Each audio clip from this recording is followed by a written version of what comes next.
அஸ்ஸலாமு அலைக்கும். Hi friends, இன்றைக்கி நம்ம உப்புக்கானம் எப்படி செய்கிறதுங்கிறத பார்க்கலாம். ஆல்ரெடி நம்ம சேனலில் உப்புக்கானத்தை வச்சு நிறைய ரெசிபி நான் செஞ்சு காமிச்சிருக்கிறேன். உப்புக்கானம் வந்து நான் மட்டனில் இன்றைக்கி நான் செஞ்சு காமிச்சிருக்கிறேன். மட்டன்லேயும் செய்யலாம், பீஃப்லேயும் செய்யலாம். ஃபஸ்ட்டு இந்த மாதிரி அகலமான தட்டில் வந்து நம்ம மட்டனை போட்டு வச்சுக்கலாம். அதுலேயே நான் மஞ்சத்தூள், உப்பு, மிளகுத்தூள் இது மூணுமே போட்டு நல்லா இந்த மாதிரி நல்லா வந்து பிசைஞ்சிக்கலாம். எல்லா மட்டன்லேயும் உப்பு, மஞ்சத்தூள், மிளகுத்தூள்லாம் வந்து படுற மாதிரி நல்லா வந்து மிக்ஸ் பண்ணிக்கோங்க. அப்புறம் இதில் நான் கொஞ்சோண்டு நல்லெண்ணெய் ஊற்றினேன். நல்லெண்ணெய் ஊற்றும் பொழுது பூச்சிலாம் வந்து விடாமல் இருக்கும். அதுக்காக நம்ம நல்லெண்ணெய் ஊற்றுறோம். ரொம்ப நாள் வந்து உப்புக்கானம் வந்து அப்படியே ஃப்ரெஷ்ஷாகவே இருக்கும். அதுக்கப்புறம் நெக்ஸ்ட்டு இது எல்லாத்தையும் பிசைஞ்சதுக்கப்புறம் நம்ம சைஸ் வந்து நீங்கள் எவ்வளோ சைஸ் வேணுமோ, ரொம்ப பெரிய சைஸ்லாம் போடாதீங்க, கொஞ்சம் மீடியம் சைஸாக போட்டுக்கோங்க. அப்போ தான் சீக்கிரம் வந்து உப்புக்கானம் காயும் வெயிலில். ரொம்ப பெருசாக போட்டிங்கன்னா அப்புறம் 4-5 நாள் ஆகும் காயறதுக்கு. மீடியம் சைஸ் போட்டிங்கன்னா ஒரு 3 நாளில் நமக்கு காஞ்சிரும். இந்த மாதிரி ஒரு ஊசி எடுத்துக்கோங்க. இந்த ஊசியில் இந்த நூல் வந்து இந்த மாதிரி கோத்துக்கலாம். கோத்துதுக்கப்புறம் நம்ம இந்த மாதிரி நான் பண்ணுற மாதிரியே எல்லா உப்புக்கானத்தையும் இந்த மாதிரி வந்து கோத்து நம்ம வந்து முதல்ல வச்சுக்கலாம். கோத்து வச்சதுக்கப்புறம் நம்ம மாடியில் போய் காய வச்சுக்கலாம். எலும்பு வந்து இருந்துச்சுன்னா எலும்பு தனியாக நீங்கள் கோத்துக்கோங்க. எலும்பு வந்து சால்னாவுக்கு கூட போடுவோம், சாம்பாருக்கு கூட நாங்கள் போடுவோம், அப்புறம் புளிக்குழம்புக்கு அந்த மாதிரி நம்ம சால்னாவுக்கு கூட போட்டால் சூப்பராக இருக்கும் எலும்பு உப்புக்கானம். மட்டன் உப்புக்கானம் வந்து நம்ம பொரிக்கிறதுக்கு யூஸ் பண்ணிக்கலாம். அப்புறம் உப்புக்கான சோறு, உப்புக்கானம் அதுவும் வந்து உப்புக்கான சோத்துக்கெலாம் வந்து சூப்பராக இருக்கும். நம்ம சேனலில் ஆல்ரெடி பருப்பு சால்னான உப்புக்கானம் போட்டு எப்படி செய்கிறதுங்கிறதையும் நான் அப்லோட் பண்ணியிருக்கேன். உப்புக்கான சோறு செஞ்சு காமிச்சிருக்கிறேன். அப்புறம் வரப்போகிற வீடியோவில் உப்புக்கான ரெசிபி நிறையா போடுறேன். பக்ரீத் டைமில் தான் நம்ம வந்து உப்புக்கானம் வந்து எப்போவுமே வருஷத்துக்கு ஒருக்க போடுவோம். இது ரொம்ப சிம்பிள் தான். இது கொஞ்சம் வந்து டைம் எடுக்கும். ஆனால் இது ஒரு தடவை நீங்கள் செஞ்சு வச்சுக்கிட்டிங்கன்னா, உங்களுக்கு வந்து நல்ல பல்காக செஞ்சு வச்சுக்கிட்டிங்கன்னா பாட்டுக்கு வந்து சூப்பரான சைட் டிஷ்ஷு. இது வேறு எதுவுமே தேவையில்லை, இது இருந்தாலே போதும்.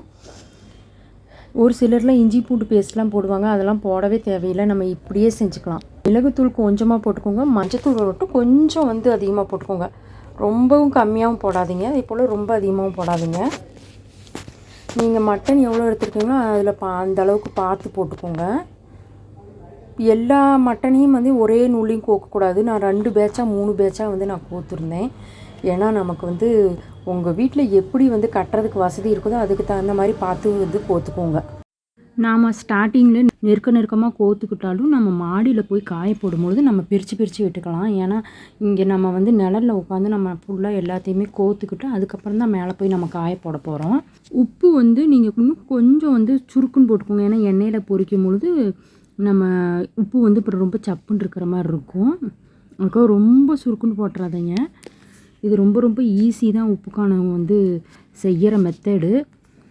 வெறும் மட்டன் இருந்துச்சுன்னா போதும். இதுலேயே நம்ம வந்து பீஃப்லேயும் செய்யலாம். பீஃப்லேயும் அவ்வளோதான். எல்லாத்தையுமே கோத்தாச்சு. இப்போ மாடியில் போய் நான் காய போட்டேன் பாருங்கள். எல்லாம் ஃபஸ்ட்டு வந்து எனக்கு வந்து நல்லா வந்து ஒரு நாள் ஃபஸ்ட்டு நாள் காய வச்சது கொஞ்சம் நல்லா உலர்ந்துருச்சு பாருங்கள். ஒரு 2-3 நாள் காஞ்சாலே போதும். நமக்கு வந்து அடிக்கிற வெயில் பொறுத்து, ரொம்ப லைட்டாக வெயில் அடிச்சிச்சின்னா ஒரு 4-5 நாள் ஆகும். இல்லாட்டி ஒரு 3 நாள்லேயே சூப்பராக காஞ்சிரும். இதே மாதிரி வந்து நீங்கள் வந்து ட்ரை பண்ணி பாருங்கள். கண்டிப்பாக இது வந்து பிடிக்கும்.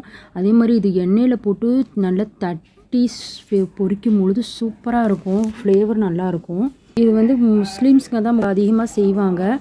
நீங்களும் ட்ரை பண்ணி பாருங்கள். உங்களுக்கு இந்த உப்புக்கான ரெசிபி வந்து எப்படி இருக்குதுன்னு பிடிச்சிருந்துச்சின்னா நீங்களும் செஞ்சு பாருங்கள். நம்ம சின்னதாக போடவும் நல்லா வந்து சீக்கிரம் வந்து காஞ்சிருச்சு. நம்ம வந்து கட் பண்ணி போடும்பொழுது கொஞ்சம் சின்னதாக போடணும், ரொம்ப பெருசாலாம் போடக்கூடாது. எலும்பு உப்புக்கானமும் நான் வந்து தனியாக கோத்துருந்தேன். இந்த எலும்பு உப்புக்கானம் வந்து சால்னாலெலாம் போடுறதுக்கு.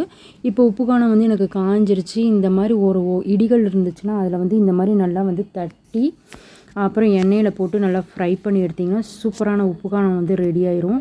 நீங்களும் வீட்டில் ட்ரை பண்ணி பார்த்துட்டு இந்த உப்புக்கான ரெசிபி எப்படி இருக்குதுன்னு உங்களுடைய ஃபீட்பேக்கை கமெண்ட் பாக்ஸில் கமெண்ட் பண்ணுங்கள். தேங்க்யூ.